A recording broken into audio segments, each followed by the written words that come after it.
If you're thinking about taking the GMC PLAB exam in 2023 or 2024, then this video is for you. We're going to be talking about what the exam is, the eligibility criteria, how to prepare, how the exam is broken down, essentially everything that you need to know before you start your PLAB journey. I'm Dr. Arora from Arora Medical Education. We've been helping thousands of doctors pass PLAB 1 and PLAB 2 in the last probably 10 to 12 years. So hopefully this video is going to come with a little bit of value. Let's go. So firstly, what is PLAB? PLAB stands for the Professional and Linguistics Assessments Board Exam, and it's the current exam run by the GMC, the General Medical Council in the UK, that you need to pass to get a license to practice as a doctor in the UK if you've trained from abroad. Now, in 2024, PLAB is going to be replaced by the UK MLA, the UK Medical Licensing Assessment. If you're going to be doing this in 2024 and beyond, we have another video on the channel that talks about UK MLA, so worth watching that as well. But for now, PLAB is the exam that you still need to take to get a license to practice in the UK.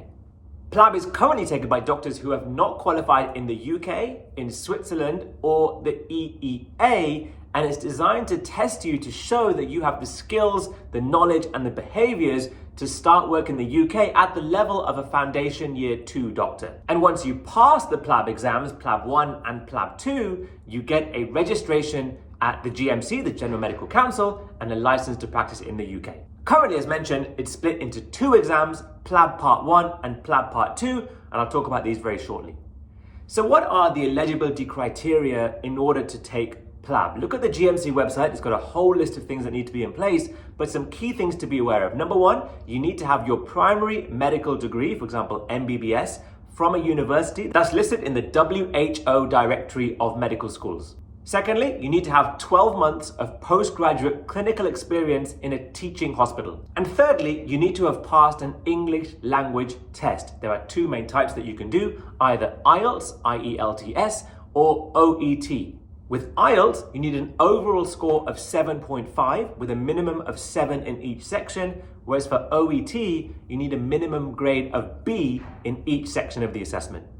Let's move on to PLAB 1. Now, we've got plenty of videos on our PLAB 1 playlist that goes into how to prepare and what are the key things in order to pass PLAB 1, but what are the key points about the exam itself? Number 1 is an exam that you don't need to come to the UK to take. It can be taken at multiple different centres worldwide. Have a look at the GMC website for a list of all the different cities around the world that you can take PLAB 1. Why can you take it around the world? Because the format is of an MCQ-based exam, a multiple choice-based exam that can be done in various places. There are 180 questions in the exam. The exam is 3 hours long, so on average you get about 1 minute per question. And there are several clinical domains tested. You can find details on the GMC website from the PLAB blueprint, which covers all the topics, but in essence, it's anything in medicine really. So your medicine, your surgery, your pediatrics, your ONG, your ophthalmology, your psychiatry, your ENT, and some non-clinical topics as well, like professionalism and good medical practice.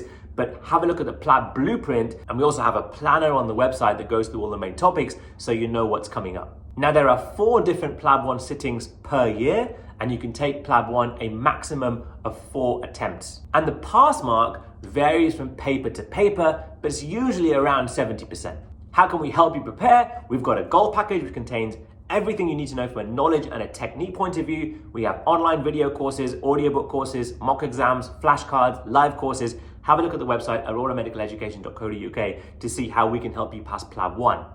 Moving on to PLAB 2. PLAB 2 is an exam that you have to travel to the UK to take. You can't take it in your country at home. And it's an OSCE exam where you go around a circuit of 16 different scenarios and you have 8 minutes in each scenario, either with a role player or a mannequin, for example, where you need to be demonstrating skills like data gathering or history taking, making a diagnosis, dealing with investigations, managing a particular situation, whether it's clinical or non-clinical, showing interpersonal skills, building a rapport, and dealing with certain clinical emergencies. The whole exam takes around 3 hours. Remember, you've got to do 16 stations. Each station takes about 8 minutes. There's around about 1.5 minutes to 2 minutes between each station. So it's quite a long assessment. And the examiners are either in the room as you go around your various rooms marking you directly, or they're watching on a video link or listening through an audio, for example, in a telephone case, but you're being assessed on a case-by-case basis by a different examiner for each case. In terms of marking, each scenario is marked in 3 different domains: data gathering, interpersonal skills, and management skills, and we cover these in much more detail in the PLAB 2 playlist. So if you want more details about how to pass, how to prepare, what are the key tips and tricks that people need to think about, then have a look at that on the channel elsewhere. And if you need help or resources with passing the PLAB 2 exam, then again, use the coupon Arora Video 10 for 10% off any PLAB 2 resource on the website, whether that's our live course, role play courses, practical courses, online courses, audiobooks, flashcards, mock exams, one-to-one sessions, we have it all covered.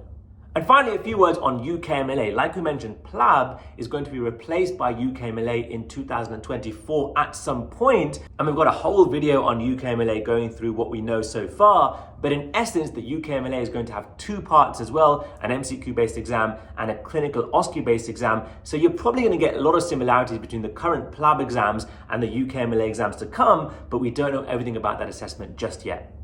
So if you are preparing for PLAB 1 or PLAB 2, or maybe you're doing your English language assessments at the moment and PLAB is coming, remember, you are still going to take this exam probably for the next couple of years, so worth knowing some key basics. If you need PLAB 1 help or PLAB 2 help, have a look at the website, like I said, auroramedicaleducation.co.uk, and use the coupon AuroraVideo10 for 10% off any resource that can help you pass. And don't forget to look at the playlists for both PLAB 1 and PLAB 2 on the channel, and subscribe if you find this video of some value. I really look forward to helping you on your PLAB journey. You know the hashtag #CanPassWillPass, hashtag I went with Arora. Have a super day.